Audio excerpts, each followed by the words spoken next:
Ladies and gentlemen, the UFC is going to Kansas City for Ian Machado Gary versus Carlos Prates. The casual parlay has dropped already. I made a 7.5-minute video on the main event, so I'm not going to dive into that. Please go check that out. I put some clips in there. I put some evidence in there. I used some fights, and I'm like, man, I'm worried for my boy. Bets are going to drop later in the week. I've also been dropping some other non-discard fight-related videos, so go check those out. Check out the playlist. Let's get into this main event. Like I said, I made a whole 7.5-minute video breaking down with pictures, and I'm worried for my boy. I think my boy getting KO'd. I do. In all of the progress in the grappling realm Ian has had, his wrestling is still really, really weak. He's pulling guard. His favorite position is the clinch, working his way to the clinch, working his way to a body lock on the back, and seeing how easy and composed Prates was when Magny had his leg, and I do think Magny's a better takedowns wrestler, than Ian Gary. I think this ends badly for my boy. Prates is just a far more dangerous striker, and I think he shows it, and KOs Ian Gary. Hurts to say. Moving on to the co-main event. We got Anthony Lionheart-Smith and Zhang Mingyang. Is this his retirement fight? I'm hearing this is retirement fight. I don't know. But he's getting fed to the wolves. I think he's getting KO'd too. People still call him a technical striker on the feet, which I kind of scratch my head at, and I beg to differ. But he's probably more technical than Mingyang at this point, but I don't care. Anthony doesn't shoot takedowns. Mingyang will never shoot a takedown in his life. Lionheart is very, very hittable on the feet, and I think as long as Mingyang controls the range, all the way out, all the way in, doesn't overcommit but still commits to his shots, picks them well, I think Mingyang retires Anthony Smith in a very, very sad fashion. Give me Zhang Mingyang inside the distance by KO. Moving on, this is a good fight. I like this matchup a lot. We got Giga Chikadze versus David Onama. I'm picking David Onama. No bet yet, but I think Giga really struggles on the back foot and in close range with his boxing. Instead of a jab, he'll throw a kick. Excuse me, but that gets shut down when his opponent's close to distance. I think Onama marches forward and gets in close, pushes Giga back, and because Giga needs that space, he's heavily relying on that space so he can work his kicks. He'll search for it all fight until it's impossible for him to gain, and that's where I think David will make Giga pay with bombs and elbows. I'm picking David Onama. I want to say by KO, but I think it'll be a decision. Giga's pretty tough. Giga hangs in there. It's pretty tough. Moving on, we got Abus Magomedov versus Michel Pereira. This one's pretty clear. I think everybody is on the same wavelength with this one. Does Abus get KO'd early, or does Abus weather the storm and rally late? No need for the X's and O's for this fight. Michel is huge, physical freak, both power in both hands. Nasty submissions. Abus isn't very durable early, but he can rally late. And like I said, he can work in his takedowns and his grappling, but he ain't fluffy. So I'm going to take Michel Pereira, first round finish.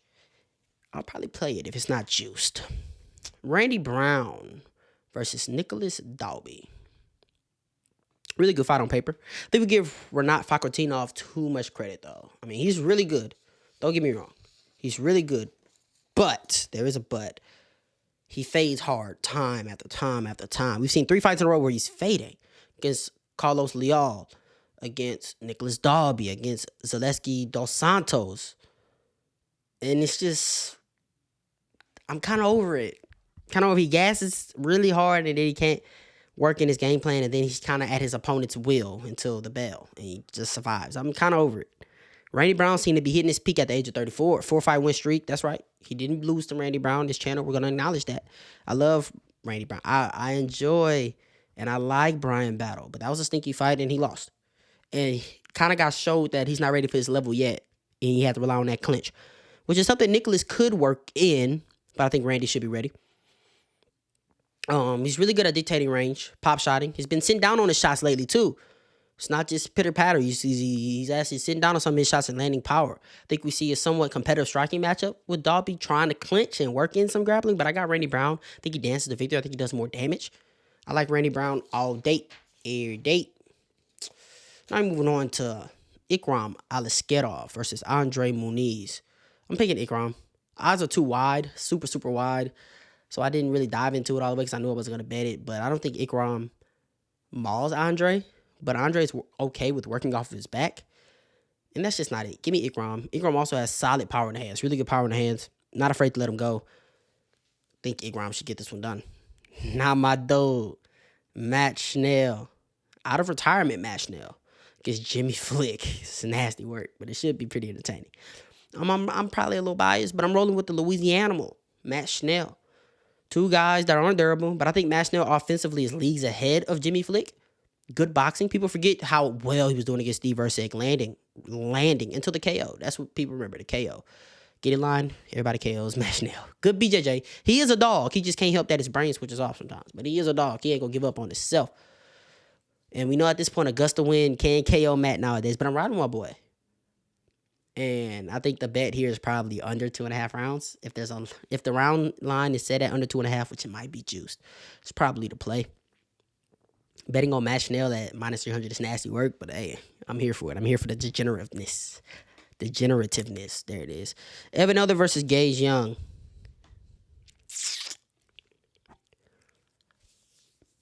Young is a good prospect. Probably stands a better chance than the guy who won't be named. I had big money on Elder in his first fight in multiple ways. You know, I was betting on the win. I was betting on my finish. I was going to bet the under because I knew he was getting finished, and it kind of sucks. Nasty work. Nasty work. Gage is super short notice. He's probably going to try to be all in on the wrestling. I don't know what his training's looking like, but I don't think it's good enough to win. Elver's a good wrestler, good striker, solid power, solid finishing upside. Elder's still going to be the pick, but no money on it. And now this is where I stopped taking notes. So we're going to go off the dome with it. Chris Gutierrez versus John Castaneda. Bro, I feel like this is like the 4th time this fight has been booked. And I flip-flop back and forth, but I'm actually going to pick. I think Chris Gutierrez is the better fighter. But John has the more pressure, and he likes to come forward. And Chris going backwards isn't really nothing to worry about. And because of that, I'm going to pick John Castaneda. I think he is the better boxer. But I think Chris is the better kickboxer, if that makes sense. Likes to work his low kicks. Like to use his kicks. Like to be at range. But on the back foot, he's just not really that well. And John Castaneda likes to get close. He may clinch. He's going to try to wrestle. I don't know how successful he's going to be, but he's going to try to wrestle. John Castaneda isn't good going on the back foot either. Look at his fight against Daniel Marcos. He was on the back foot that entire fight. Couldn't do anything. So I think this is a flip-flop, coin flip. I think the odds are right. I think it should be closer to a pick 'em. I think a plus 3.5 on either side is great. I think it goes to decision, so the over is great. But I am going to roll with John Castaneda. Y'all go watch the casual parlay video. We're looking at one person that was in it. Damon Blackshear versus I don't know. What, the Mongolian Nightmare? Mongolian Monster? I don't know. I think he's too small, y'all. He's too small. He likes to wrestle. He can strike. He's a good wrestler. But look how small he is. He's 5 inches shorter. He's 5 inches. I don't know how I want to word this. His reach is 5 inches shorter. And Damon Blackshear is a nasty wrestler in himself. So even if you think that does cancel out, I don't, because Damon's going to be bigger, so I think he'll be able to control. But even if you do, man, he's really good on the submissions, really good at finding his positions, and I think he's the better striker, the longer striker. More volume coming from the Blackshear side as well. I think Blackshear rolls all day, every day. Give me Blackshear. Moving on, we got Malcolm Wellmaker versus Cameron Simon. This is a good matchup. Because Cameron Simon, you know, nice volume, tough in there. Not a lot of power, not a lot of finishing upside, but he's there for a little scrap. He's there for, I'm not going to say a war, but he's there for a scrap. He's there to let his hands go. He'll take whatever you give into him with a smile, and he'll be in there. Malcolm Wellmaker is a bit different, though. Some serious power coming over there from Malcolm. Nice volume coming from Malcolm as well. Can wrestle. I don't think he shoots, but I think his wrestling defense will be good enough here to keep the fight standing. So I think it's going to come down to, do the judges favor the volume on the camera side or the powerful shots, more fight-ending shots from Malcolm? And I think Malcolm can hurt Cameron Simon a few times in this fight. So that's why I'm going to ride with Malcolm. I think Malcolm's going to have the bigger shots, the more fight-ending shots, the more fight-ending moments. But Cameron Simon, man, he's a gamer. He'll stay in there. He'll hang tough. I don't know if I'll bet it, but I probably will. Because it's a pick 'em. So I wouldn't have to parlay it or anything. I could just pick somebody. But I'm rolling with Malcolm Wellmaker for sure. Moving on, Jacqueline Moore versus Polyana Viana. I'm not going to take too much time. I think Jacqueline Moore is going to finish this fight within 2 rounds. I think the under 2.5 is safe. I think Jacqueline Moore She has real power in her hands. Real power in her hands for WMA. Really can hurt women. And a really good submission, like a really good jiu-jitsu practitioner. Really good with her submissions. Polyana's a gamer. We've seen her finish, though. We've seen her finished. But she can be scrappy in there. You just don't know if she's going to be. You never really know what to expect from her. But she's a name where, you're probably gonna have some fun watching her. But Jacqueline, I think she's gonna run over her, run through her, finish her, and win us some money. How about that? We got Timmy Kwama versus Roberto Romero. I'm rolling with Roberto Romero. His fight against David Onama was pretty impressive. Short notice, stepping up, fight with nothing to lose, I guess. And those fights could be tricky because it could almost play in your favor to where David Onama probably couldn't scout what Roberto was doing that much. Probably couldn't really develop that much of a game plan. But he came in there, he did his thing. He looked well in there. Timmy Kwamba, I think it's gonna be a competitive fight. But the competition that I've seen Roberto fight against, because I really like David Onama. I'm high on David Onama. I really think David Onama is a really good fighter. The fight he was able to give him, if he brings that same fight to Timmy Kwamba, he could probably find a finish. So I'm rolling Roberto Romero. Chelsea Chandler versus Jocelyn Edwards. They both might miss weight.